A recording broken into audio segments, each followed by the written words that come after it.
Welcome to Horilla Technical Series. Today, in this video, we will be discussing on how you can set up environment variables for Horilla HRMS. In our previous video, we had discussed on how you can set up Horilla for your local development and how you can enable white labeling in this. This will be a short video where we will be discussing on setting up of the environment variables for the develop as well as production purposes. So let's get started. So I'll open up my terminal and move to my working directory development slash Horilla. Okay, once inside this, I'll open up my IDE. So I'll just type in code dot enter. Okay, now you can see the project directory is opened over here. Just close the previous file. Okay, if you come down to the project directory, you can find a file named .env.dist. So this is a template, the environment variable, like environment file template that we provide inside the project directory. What you have to do is like you create a new file within the project directory called .env, and you copy all those datas from the template, that is .env dist, to this .env file, and you set this. Okay, to let you know how this works, if you come to our settings for the last slash settings.py, you can see that the inside the settings file, the env file, this env initialize an environment variable, that is env, and within that environment file we have called, like, we are reading a file named .env. So if a file named .env is present, all the variables within that files will be loaded as the environment variables for this project. Now, if you check with a secret key, debug, allowed host, all those variables are taking values from the environment variable. And also, if you come down within our database system, also, if there is a database URL, like within our environment, it will be taken as a default database.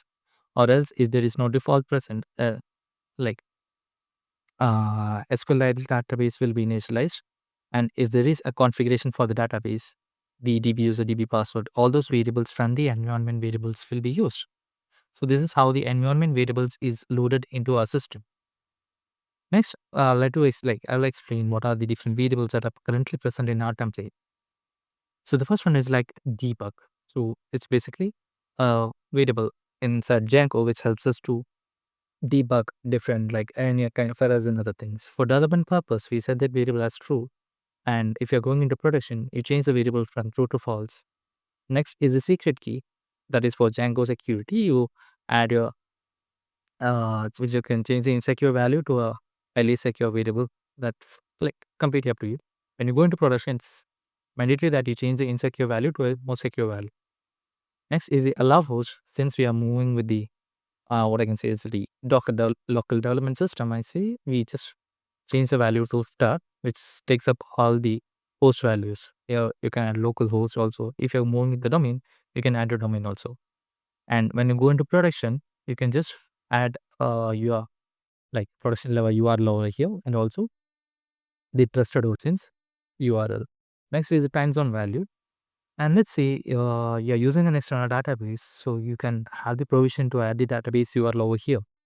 So if you have a Postgres database, you can just add your Postgres database URL over here, and the system will automatically takes up this database. Since we're currently moving with the SQLite 3 database for a development purpose, I'll just comment this out over here.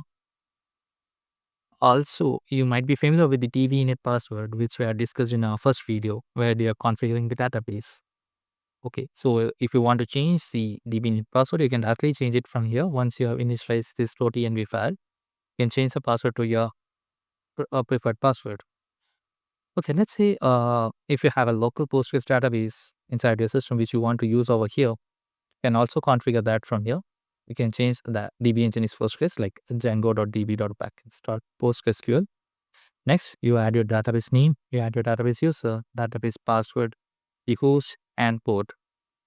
Also, currently, since we are using the SQLite, we are comment this out from here. Okay, and below you can find the Google Drive integration credentials like files, and also the supported formats for database URLs, and also for the LDAP configurations. So this is all about the environment file configurations. Now it's just that you have to run your server. We'll just run the server Python 3 manager.py run server. Sorry, again I forgot to activate the virtual environment. And then it run the server again. So when you now run the server, the environment variables from this file will be loaded to the settings, and from with that settings variables, the server will be running. So you can see the server is now up and running. Yes, that's all about how you can configure environment variables in Horilla. I think you have understood the video. So until next time, goodbye and have a nice day.